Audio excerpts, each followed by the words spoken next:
Hello, आप सभी का स्वागत है फिर से एक नए वीडियो में। तो आज का वीडियो मोस्ट इम्पोर्टेंट होने वाला है। आप सभी के लिए लेकर के आ चुके हैं मॉडल प्रैक्टिस सेट 12 नंबर का जो है हम सामान्य विज्ञान के प्रश्न। इसमें जो है हम 50 ऑब्जेक्टिव प्रश्न देखेंगे, जो कि आप लोग के लिए बिहार आईटीआई के लिए तो महत्वपूर्ण रहेगा ही रहेगा, लेकिन कोई कंपटीशन एग्जाम देते हैं तो उसके लिए भी महत्वपूर्ण प्रश्न रहेगा। तो वीडियो को फुल वॉच कीजिएगा। चलिए बिना समय व्यर्थ के हुए वीडियो में हम क्वेश्चन और आंसर फटाफट देखते चलेंगे। और आप लोग को अगर एक बार में याद नहीं हो तो दोबारा से वीडियो को देख लीजिएगा तो याद हो जाएगा।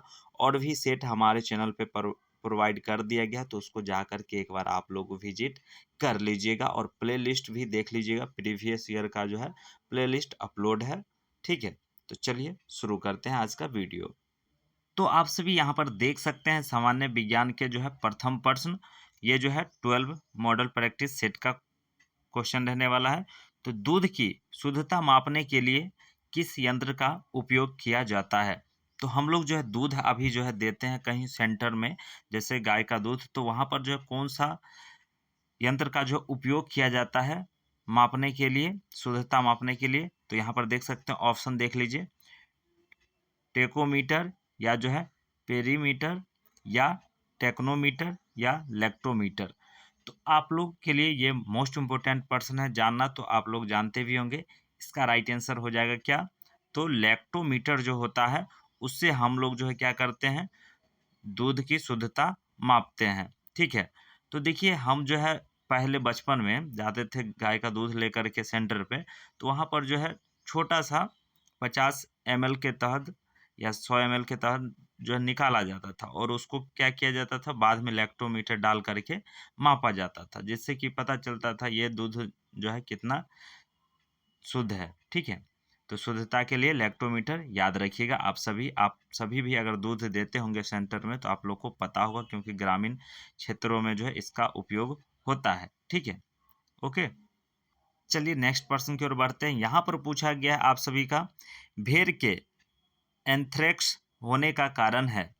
तो फंजाइम, या बैक्टीरिया, या जो है एल्गी, या वायरस। तो यहाँ पर जो है राइट आंसर हो जाएगा आप सभी का 52 का बी ऑप्शन, ठीक है। बैक्टीरिया राइट आंसर हो जाएगा। उसके बाद चलिए नेक्स्ट पर्सन। और ये सब पर्सन बहुत ही मज़ेदार है, आप लोग को नॉलेज भी रहना चाहिए ये सब पर्सन का जो है ना, ज्ञात और ज्ञान होना जरूरी है, ठीक है। अग्नि बुझाने के यंत्र में किसका इस्तेमाल किया जाता है? अब सपोज दैट मान लेते हैं गर्मी के दिनों में कहीं पर आग लग जाता है चिंगारी के कारण या बिजली के कारण। तो अब देखिए यहाँ पर क्या कहा गया है, अग्नि बुझाने के यंत्र में जो है किसका इस्तेमाल किया जाता है? तो देखिए यहाँ पर सोडियम बाइकार्बोनेट, या सोडियम कार्बोनेट, या पोटाशियम एलम, या जो है पोटाशियम नाइट्रेट। तो इसका राइट आंसर क्या हो जाएगा? तो 53 का जो है राइट आंसर आप सभी का ए ऑप्शन हो जाएगा, ठीक है। सोडियम बाइकार्बोनेट का जो है उपयोग होता है, ठीक है। तो ये क्लियर हो गया। तो इससे क्या होता है, ये सब सवाल आप लोग को याद रहेगा ना, तो आपके नॉलेज के लिए आप स्ट्रांग रहेंगे, कॉन्फिडेंस रहेंगे अंदर से। चलिए उसके बाद देखिए, प्रकाश संश्लेषण की क्रिया अधिकतम होती है। तो प्रकाश संश्लेषण की क्रिया जो है सबसे अधिकतम किस में होती है? लाल रोशनी में, या बैंगनी रोशनी में, या नीला रोशनी में, या हरी रोशनी में? तो इसका राइट आंसर हो जाएगा आप सभी का ए ऑप्शन, लाल रोशनी जो है याद रखिएगा आप सभी, ठीक है, जिसमें सबसे अधिक होता है, ठीक है। चलिए उसके बाद नेक्स्ट पर्सन की ओर बढ़ते हैं। तो आप सभी यहाँ पर देख सकते हैं, काला जार किस कारण होता है? अब सपोज दैट गांव में जो है बुखार लगता है ज़्यादातर, तो लोग कहते हैं काला जार हो गया। अब वो बीमारी जो है सपोज दैट आपके घर में या कहीं आपके सर्किल में हो गया, तो वो किस कारण होता है? तो यहाँ पर देखिए ऑप्शन क्या दिया गया है, ठीक है। प्लाज्मोडियम, या जो है लिसामानिया, या जो है ट्राइकोपाइथॉन, या टीनिया कैपिटिस। तो इसका राइट आंसर हो जाएगा आप सभी का 55 का बी ऑप्शन, ठीक है। लीसा मानिया राइट आंसर हो जाएगा। ओके, तो काला जार किस कारण होता है? तो लीसा मानिया याद रखिएगा। चलिए उसके बाद देखिए यहाँ पर नॉर्मल सा क्वेश्चन है, और ये जितना भी क्वेश्चन है ना, मज़ेदार है और याद रखने योग्य है। रक्त के थक्का को जमने में क्या मदद करता है? अब हमारे बॉडी में जो है रक्त के थक्का को जो है मदद करता है कौन? तो यहाँ पर देखिए, श्वेत रक्त कण, या प्लाज्मा, या जो है रक्त प्लेटलेट्स या लाल रक्त कण। तो इसका राइट आंसर हो जाएगा आप सभी का सी ऑप्शन। ठीक है, रक्त प्लेटलेट्स याद रखिएगा। और देखिए हमारे शरीर में जो है ब्लड निकलता है तो कौन सा जो है विटामिन हमारे ब्लड को जो बाहर निकलने से रोकता है, तो ये भी प्रश्न कभी कभी आपको देखने को मिलेगा, कई बार प्रीवियस ईयर में जो है पूछा भी गया था एग्जाम में। तो विटामिन के आप लोग जानते होंगे जो कि रक्त को थक्का जमाने में सहयोग करता है। अगर कोई ऑपरेशन होता है वैसा जिसमें ब्लडिंग होने की संभावना रहता है, तो उस पेशेंट को क्या किया जाता है, विटामिन के का जो है इंजेक्शन दिया जाता है, जिससे कि उसका ब्लड बाहर ज़्यादा नहीं निकलेगा। ठीक है, या हमारा जैसे कहीं पर कट जाता है तो ब्लड आने लगता है बाहर, तो वहाँ पर विटामिन के जो होता है हमारे ब्लड में, वो जब आ जाएगा उस मुंह पर, ठीक है, तो वो रक्त जो है रुक जाता है ना। तो इस चीज़ को आपको याद रखना है। ये सब नॉर्मल क्वेश्चन है और याद रखने योग्य इम्पोर्टेंट क्वेश्चन है। ठीक है, उसके बाद देखिए माइक्रोस्कोप प्रयुक्त किया जाता है तारों के देखने के लिए, या रक्त दाब की जांच करने के लिए, या सूक्ष्म वस्तुएं देखने के लिए, ताप की जांच करने के लिए। तो आप लोग 10th में पढ़े होंगे तो आप लोग माइक्रोस्कोप का जो है यूज अवश्य किए होंगे। ठीक है, तो यहाँ पर अगर नहीं किए हैं तो कोई बात नहीं। चलिए, सूक्ष्म वस्तु देखने के लिए जैसे आप लोग स्लाइड पे रख करके कोई चीज़, छोटा से छोटा चीज़ बैक्टीरिया देख सकते हैं। सूक्ष्म सूक्ष्म वस्तु देखने के लिए जो है माइक्रोस्कोप का उपयोग किया जाता है। ठीक है, चलिए उसके बाद देखिए यहाँ पर मज़ेदार प्रश्न, आयोडीन किस रूप में पाया जाता है, द्रव्य और गैस में, या द्रव्य गैस या ठोस में। तो आयोडीन जो है पाया जाता है किस रूप में, तो इसका राइट आंसर हो जाएगा ठोस में पाया जाता है ना। हम लोग जो है नमक सब्जी में डालते हैं, तब जा करके हमारा जो है नमक सब्जी तैयार होता है, तो वो किस फॉर्मेट में रहता है, ठोस में रहता है, तब हम लोग उसको डालते हैं, है ना। चलिए उसके बाद नेक्स्ट यहाँ पर पूछा गया है पेप्सिन एंजाइम पाया जाता है। तो पेप्सिन एंजाइम जो है अंगनाशय में, या आंत में, या ये एक रस में, या लार में। तो इसका राइट आंसर हो जाएगा आप सभी का 59 का सी ऑप्शन। ठीक है, आमाशयिक रस में पाया जाता है। तो देखिए इतना देर वीडियो देखे ना, तो एक छोटा सा लाइक कर दीजिए। और एक चीज़ आप सभी से रिक्वेस्ट करेंगे, अगर आप सभी आईटीआई का फुल जानकारी चाहते हैं तो अभी ही हमारे चैनल को सब्सक्राइब करके जुड़ जाइएगा, जिससे कि आप लोग का कोई भी चीज़ मिस नहीं हो। नहीं तो आने वाले दिनों में जो है जितना सही और सटीक जानकारी हम इसलिए आप लोग को दे पाएंगे आईटीआई के बारे में, क्योंकि हमने आईटीआई किया है, इसलिए हमें पूरा प्रोसेस पता है, जो क्या कहाँ पर है, कितना कॉलेज है, कौन कौन सा ट्रेड कहाँ पर है। ठीक है, तो आप लोग बेहिचक हमारे चैनल जब भी हम आपके पास पहुँचता है तो ज़रूर जुड़ जाइएगा। ठीक है, क्योंकि आपको ही लाभदायक साबित होगा हमारा चैनल, और आपको ही बेनिफिट मिलेगा। ठीक है, सब्सक्राइब करने से कुछ जाता नहीं है, बस हमें तो लगेगा हमें फैमिली बढ़ा, लेकिन आप लोग को जो है सही मार्गदर्शन मिल पाएगा हमारे चैनल द्वारा, इसलिए जो है आप लोग जुड़ जाइएगा हमसे, है ना। चलिए उसके बाद नेक्स्ट, जरा दृष्टि दोष के उपचार के किस दर्पण का जो इस्तेमाल किया जाता है। अब जार दृष्टि दोष जो हो जाता है उसके उपचार के लिए किस दर्पण का उपयोग किया जाता है, और ये क्वेश्चन आया हुआ है। ठीक है, उत्तल दर्पण, या बेलनाकार दर्पण, या अवतल दर्पण, या बायोफोकल लेंस। तो इसका राइट आंसर क्या हो जाएगा, तो 60 का जो है राइट आंसर हो जाएगा बायोफोकल लेंस किया जाता है। ठीक है, क्योंकि जार दृष्टि दोष में ना निकट की वस्तु दिखेगा, ना ही ज़्यादा दूर की वस्तु दिखेगा। ठीक है, तो जिसे हम जार दृष्टि दोष बोलते हैं, याद रखिएगा आप सभी। जिसे निकट की वस्तु नहीं दिखता है उसे निकट दृष्टि दोष बोलते हैं, जिसे दूर की वस्तु नहीं दिखता है उसे दूर दृष्टि दोष बोलते हैं। और कभी कभी जो है आप लोग को ये भी पूछ लिया जाएगा, जो बाइक के मिलर में जो है कौन सा दर्पण उपयोग होता है, तो उत्तल दर्पण आप लोग याद रखिएगा। ठीक है, तो ये सब भी क्वेश्चन पूछे जाते हैं एग्जाम में, है ना। चलिए, निम्नलिखित में से कौन सा अनुवांशिक है, जीन, डीएनए, या जो है राइबोजोमल जोमल, ठीक है, या आरएनए। तो इसका राइट आंसर क्या हो जाएगा, तो 61 का जो है राइट आंसर आप सभी का जीन जो है राइट आंसर हो जाएगा। ठीक है, चलिए उसके बाद नेक्स्ट यहाँ पर पूछा गया है सोना में डैश मिलाया जाता है। अब देखिए ये भी मज़ेदार प्रश्न है। आप लोग सोना तो खरीदते ही खरीदते हैं, ब्याह शादी हुआ या किसी को गिफ्ट करना है, ठीक है, जो नज़दीकी लोग होते हैं उन्हें गिफ्ट करने के लिए लोग सोना गिफ्ट करते हैं। ठीक है, तो चलिए यहाँ पर जान लीजिए सोने में जो है क्या मिलाया जाता है, तांबा और चांदी मिलाया जाता है, या चांदी में एल्युमिनियम मिलाया जाता है, या एल्युमिनियम और जिंक मिलाया जाता है, या तांबा और सोना मिलाया जाता है। तो इस पर्सन को आप लाइफ टाइम याद रखने योग्य पर्सन है, इसलिए याद रखिएगा। ठीक है, तो यहाँ पर इसका राइट आंसर हो जाएगा क्या, तांबा, ठीक है, और सोना मिलाया जाता है। ठीक है, ओके। चलिए उसके बाद नेक्स्ट पर्सन की ओर बढ़ते हैं, और ये भी मजेदार पर्सन है। ठीक है, चिमनी से धुआं किस सिद्धांत से बाहर निकलता है। अब हम लोग जो है ईंटा तो उपयोग करते ही हैं घर में, क्योंकि हमें घर अगर बनाना होता है तो ईंटा खरीदते हैं, ठीक है, चिमनी से। तो वही कहा जा रहा है यहाँ पर, चिमनी में जो है धुआं किस सिद्धांत पर कार्य करता है। तो याद रखिएगा, विकिरण, या जो है वाष्पीकरण, या चालन, या संवहन। तो इसका राइट आंसर हो जाएगा आप सभी का 63 का डी ऑप्शन। ठीक है, संवाहन, याद रखिएगा आप सभी। अब देखिए ये सब क्वेश्चन अभी तक जितना भी करा है ना, बहुत ही मजेदार प्रश्न था, है कि नहीं। चलिए उसके बाद नेक्स्ट, अब देखिए यहाँ पर ये भी मजेदार प्रश्न है, ट्यूबलाइट के अंदर किसका मिश्रण होता है। अब हम लोग जो है घर में ट्यूबलाइट तो यूज करते ही करते हैं, तो उसमें जो है किसका मिश्रण होता है ये पूछा गया है। तो इसका तो आप लोग राइट आंसर जानते होंगे, नहीं जानते हैं तो कोई बात नहीं, अभी जान लीजिएगा फिर याद रखिएगा। ओके, तो ऑप्शन यहाँ पर मरकरी और आर्गन, या सिल्वर और आर्गन, कॉपर और आर्गन, या टंगस्टन और आर्गन।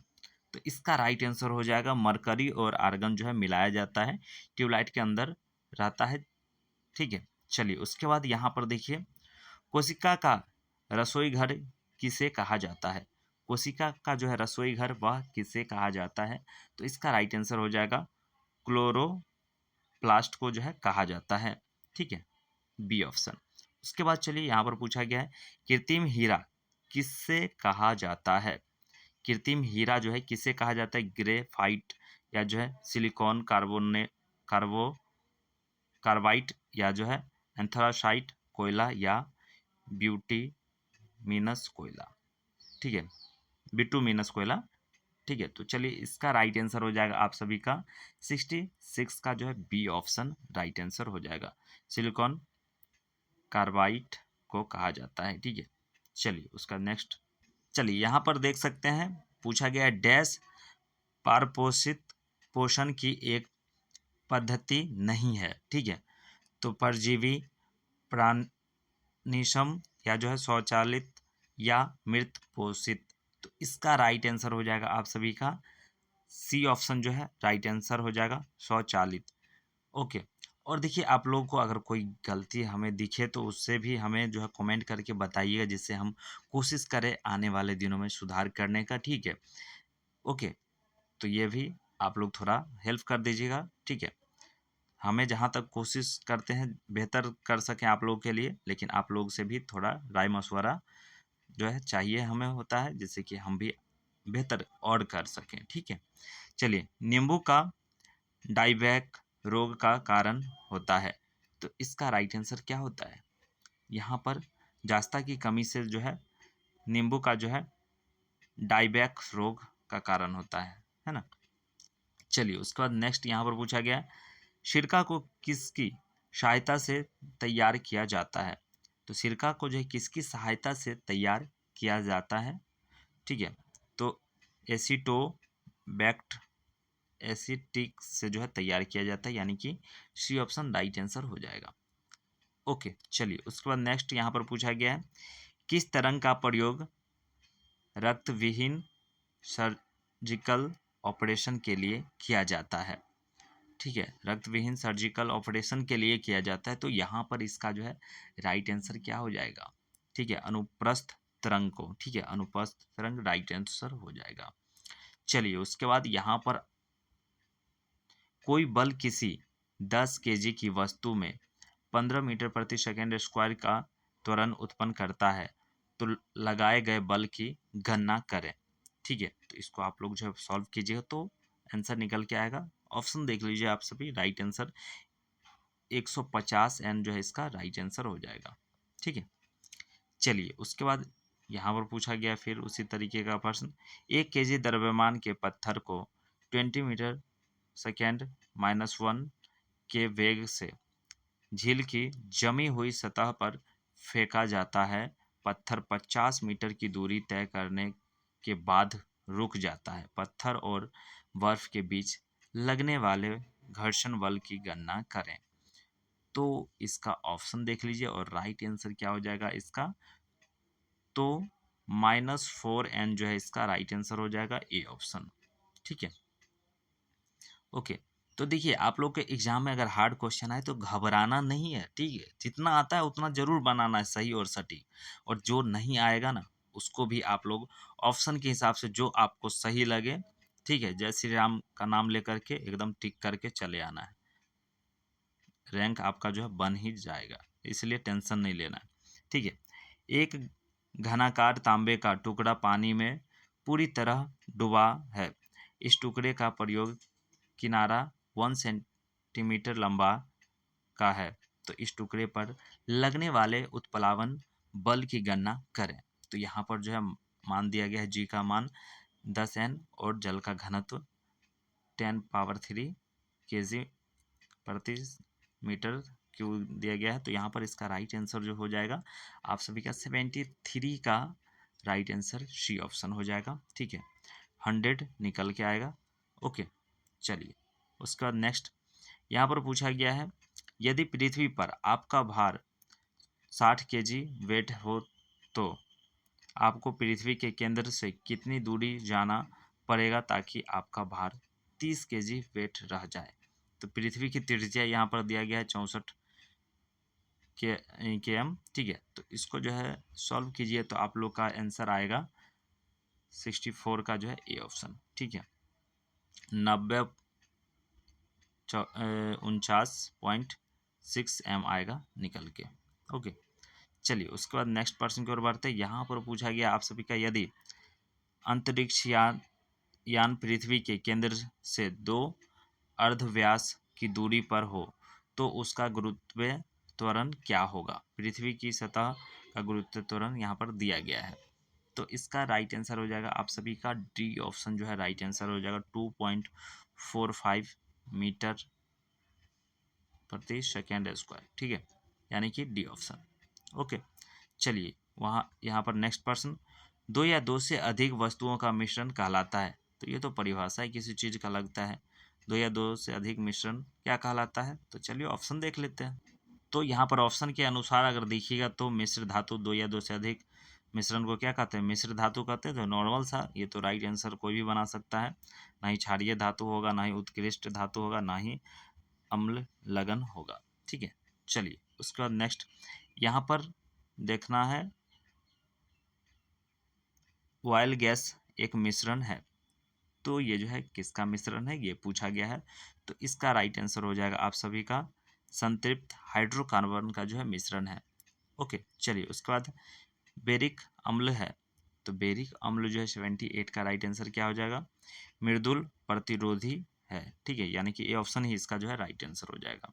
ओके, चलिए उसका नेक्स्ट प्रश्न, 20 किग्रा द्रव्यमान की एक वस्तु 5 ms-1 के समान वेग के साथ गतिमान है। वस्तु द्वारा लगाई गई गतिज ऊर्जा कितनी है। तो 79 का राइट आंसर आप सभी का हो जाएगा 250 जूल जो है राइट आंसर हो जाएगा। ठीक है, डी ऑप्शन।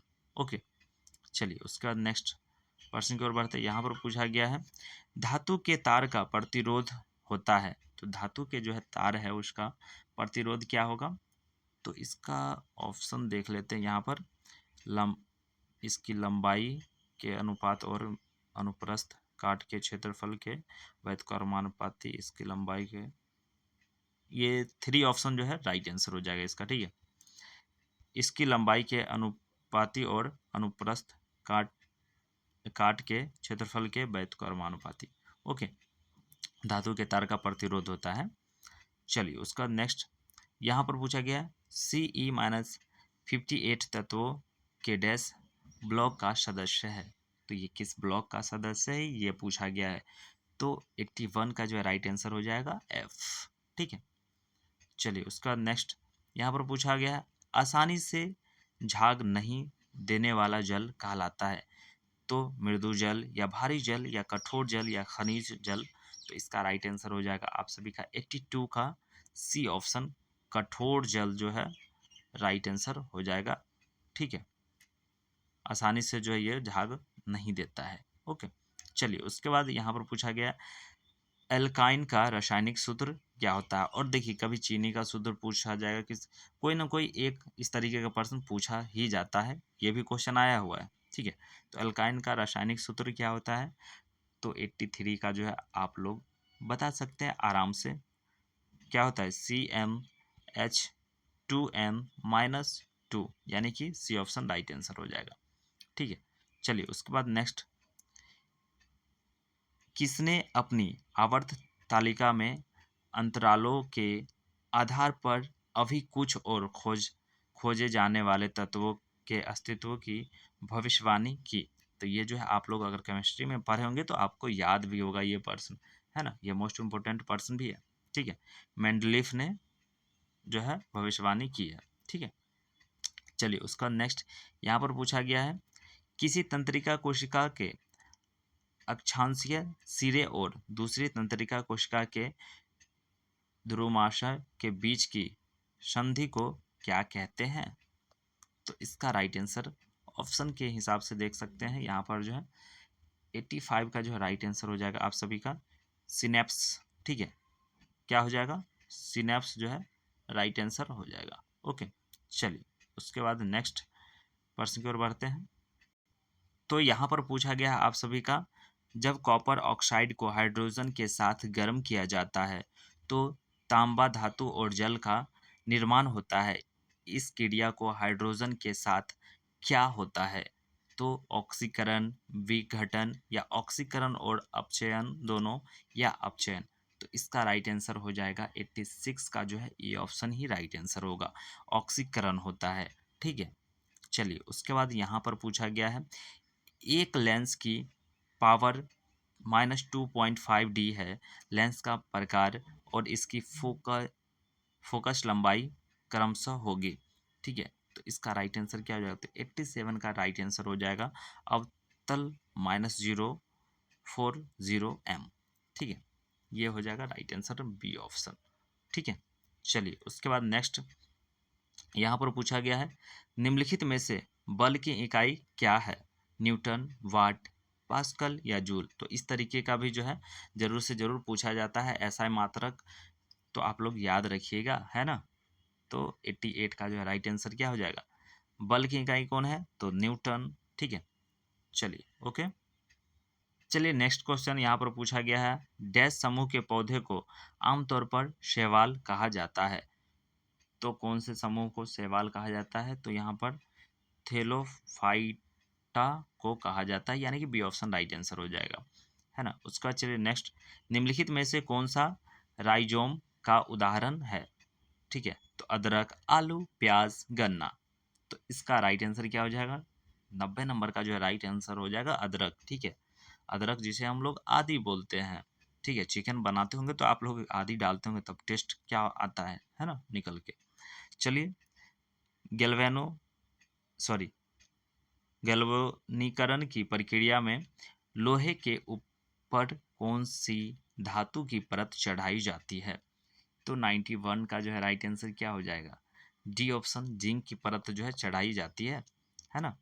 चलिए उसका नेक्स्ट प्रश्न पूछा गया, 1 किग्रा द्रव्यमान की एक वस्तु में जमीन के अपेक्ष 20 जूल की स्थितिज ऊर्जा होती है जब यह निम्नलिखित ऊंचाई पर होती है। यहाँ पर जी का मान दिया गया है, तो ऑप्शन देख लेते हैं। यहाँ पर 92 का जो है ऑप्शन नंबर जो है बी राइट आंसर हो जाएगा, 0.2 मीटर। ठीक है, चलिए उसके बाद नेक्स्ट यहाँ पर पूछा गया है, निम्नलिखित में से कौन गैर ध्रुवीय सहसंयोजक बंधन दर्शाता है।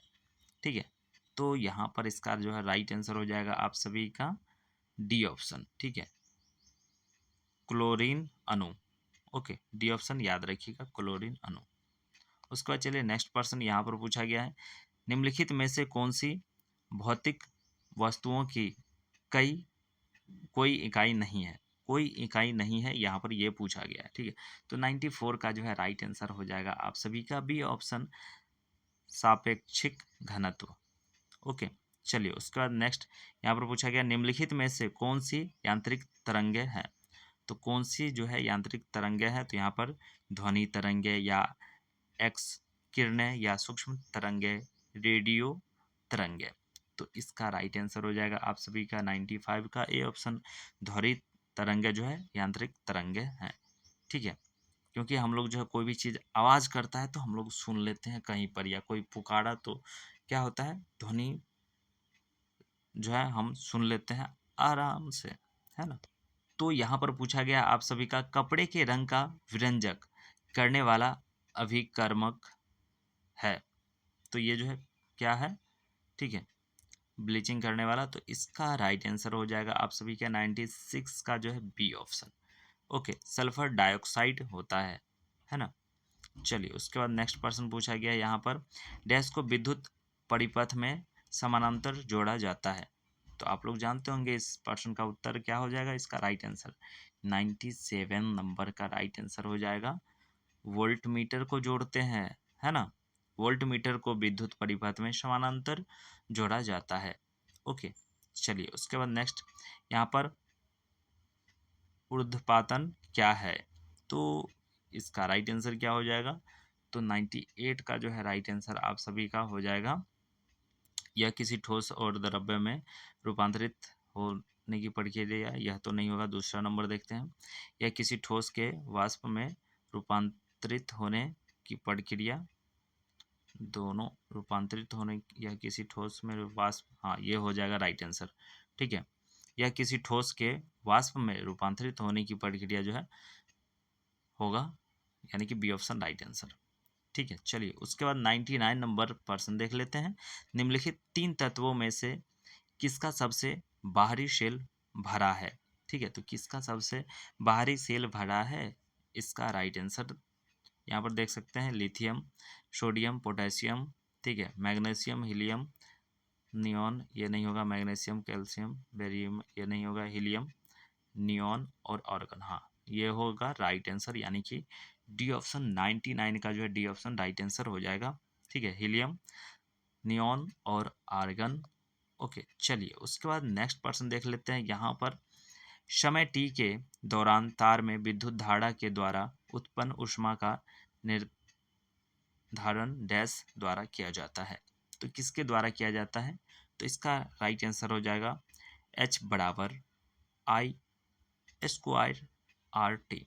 ठीक है, यानी कि ये ऑप्शन राइट आंसर हो जाएगा। ओके, तो चलिए आप सभी को जो है हमने 50 ऑब्जेक्टिव क्वेश्चन करा दिए आज जो है मॉडल प्रैक्टिस सेट 12 का। ठीक है, तो ये वीडियो कैसा लगा लाइक कर दिए, और चैनल पे पहली बार होंगे तो बस हमसे जुड़ जाइए, जिससे कि कोई भी वीडियो मिस नहीं हो और आपकी तैयारी बेस्ट हो जाए और आप अच्छा रैंक लेकर के आए और आपको बढ़िया ट्रेड में एडमिशन हो जाए।